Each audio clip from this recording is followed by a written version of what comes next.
শ্রীগুরু চরণে নম্র প্রণাম জানিয়ে আজ আমরা অবগাহন করব শ্রীচৈতন্য চরিতামৃতের আদিলীলার নবম অধ্যায়ের গভীরতর মর্মে। শ্রীকৃষ্ণদাস কবিরাজ গোস্বামীর মহাজ্ঞান ও অনুপ্রেরণায় লিপিবদ্ধ এই মহাগ্রন্থ কেবল ইতিহাস নয়, এ এক জীবন্ত ভক্তির বার্তা। এই অধ্যায়ে আমরা প্রত্যক্ষ করব ভগবান শ্রীচৈতন্য মহাপ্রভুর শৈশব থেকে কৈশোর, তাঁর বৈষ্ণব ভাবপ্রবণতার প্রকাশ, শিক্ষাজীবনের দীপ্তি এবং মানবিক ও অলৌকিক সত্তার মেলবন্ধন। আসুন, হৃদয়ের অন্তঃস্থলে ভক্তির আলো জেলে আমরা প্রবেশ করি গৌরাঙ্গ মহাপ্রভুর এই অপূর্ব লীলার অধ্যায়ে। শ্রীকৃষ্ণদাস কবিরাজ গোস্বামী প্রণীত শ্রীচৈতন্য চরিতামৃত কেবল একটি ধর্মগ্রন্থ নয়, বরং ভক্তির এক জীবন্ত উৎস। আদিলীলার নবম অধ্যায়ে চৈতন্য মহাপ্রভুর জন্ম পরবর্তী লীলাগুলি, বিশেষত তাঁর বাল্যকাল, শিক্ষাজীবন এবং প্রথম দিকের বৈষ্ণবভাবপ্রবণতা অত্যন্ত হৃদয়গ্রাহীভাবে উপস্থাপিত হয়েছে। এই অধ্যায়ে কেবল ঘটনাপ্রবাহ নয়, প্রতিটি ঘটনার অন্তর্নিহিত দার্শনিক তাৎপর্য, মানবজাতির প্রতি চৈতন্যদেবের বার্তা ও তাঁর আলোকিত ব্যক্তিত্বের প্রতিফলন ঘটেছে। নবম অধ্যায় মূলত মহাপ্রভুর শৈশব, কৈশোর ও শিক্ষাজীবনের নানা অলৌকিক ও মানবিক দিক তুলে ধরে। এখানে আমরা দেখি শিশুকালে মহাপ্রভুর অসাধারণ বুদ্ধিমত্তা ও আত্মপ্রকাশ, প্রতিবেশীদের সঙ্গে খেলা ও দুষ্টুমি, গৃহস্থ জীবনের মধ্যে থেকেও আধ্যাত্মিকতার আলোক বিচ্ছুরণ, শিক্ষা গ্রহণের প্রতি আকর্ষণ ও পাণ্ডিত্যের পরিচয়, ধর্মীয় প্রথার প্রতি বিদ্রূপের মাধ্যমে সমাজ সংস্কারের সূচনা। এগুলি কোনো সাধারণ চরিত্রের পরিচয় দেয় না, বরং একজন অবতারিক পুরুষের, যিনি সাধারণত্বের ছায়ায় অসাধারণ সত্য প্রতিষ্ঠা করতে এসেছেন। এই অধ্যায়ে মহাপ্রভুর বাল্যকালের কিছু দৃশ্য পাঠকের হৃদয়ে গভীর প্রভাব ফেলে। যেমন, কাঁদলে কেবল হরিনাম শুনে থেমে যেতেন। প্রতিবেশীরা হরি বল বললে খুশি হয়ে আশীর্বাদ দিতেন।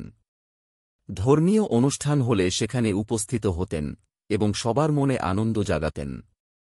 এই ঘটনাগুলি একটি সূক্ষ্ম বার্তা বহন করে, হরিনামের শক্তি এবং ভক্তির গভীরতা শিশুমনেও কতটা প্রভাব ফেলতে পারে। চৈতন্যদেব ছিলেন ভগবান স্বয়ং, কিন্তু তিনি একজন আদর্শ মানুষরূপেই সমাজে নিজেকে উপস্থাপন করেন।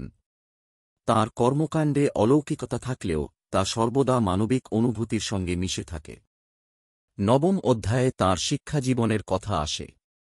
কিশোর নিমাই পণ্ডিত হয়ে উঠেন অসাধারণ প্রতিভায়। ব্যাকরণ, যুক্তি, কাব্য প্রভৃতি বিষয়ে তাঁর গভীর পাণ্ডিত্য লক্ষণীয়।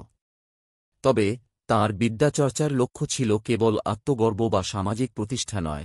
পরবর্তীতে এই শিক্ষাবোধই তাঁকে গৌরাঙ্গ মহাপ্রভু রূপে মানুষকে ভক্তি, বিনয় এবং শুদ্ধ প্রেমের দিকে পরিচালিত করতে সাহায্য করে। চৈতন্যদেব ছোটবেলা থেকেই প্রচলিত সমাজ প্রথার বিরুদ্ধে নিজের দৃষ্টিভঙ্গি তুলে ধরতেন। ধর্মীয় গোঁড়ামি, ভণ্ডামি এবং বৈষ্ণবদের প্রতি অবজ্ঞার বিরুদ্ধে তিনি মুখ খুলতেন, কখনো সরাসরি, কখনো বিদ্রূপের মাধ্যমে। এভাবে তিনি সমাজ সংস্কারের বীজ বপন করেন। উদাহরণস্বরূপ, বৈষ্ণবদের প্রতি সাধারণ সমাজের অবজ্ঞা দেখে তিনি প্রতিক্রিয়া ব্যক্ত করতেন এবং তাদের সম্মান দিতেন, যা ছিল তৎকালীন সমাজে বিরল। এই অধ্যায়ে তাঁর পারিবারিক জীবনের পরিচয় পাই। পিতামাতা, ভাই, আত্মীয়দের প্রতি শ্রদ্ধা ও ভালোবাসা, গৃহস্থ ধর্ম পালন এবং একাধারে বিদ্যার্থী, সন্তান ও বন্ধুর রূপে নিজের কর্তব্য পালন করার নিদর্শন। তিনি দেখিয়েছেন, গৃহস্থ জীবনের মধ্যেও পরমার্থ লাভ সম্ভব, যদি মন সদা ভগবদ্মুখী হয়।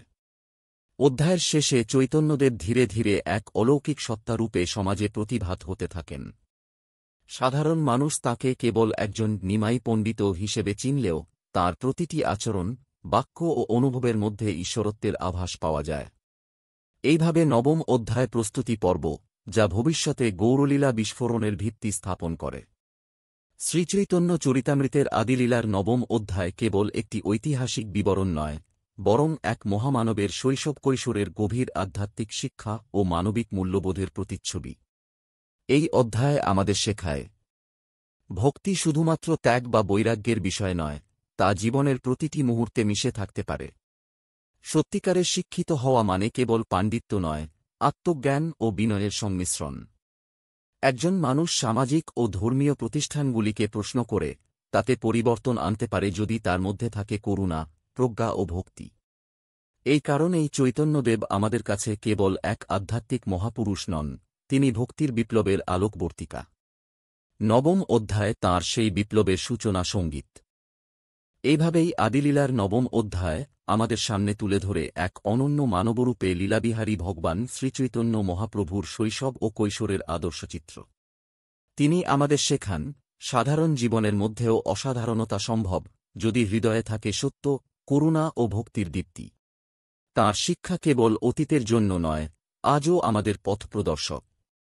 ভক্তির আলো জ্বালিয়ে তিনি যেমন সমাজের গোঁড়ামির বিরুদ্ধে দীপ্ত মশাল ধরেছিলেন, তেমনি আমাদের মধ্যেও জাগিয়ে তোলেন সত্যপ্রেম, বিনয় ও শুদ্ধ ভাবের প্রয়াস।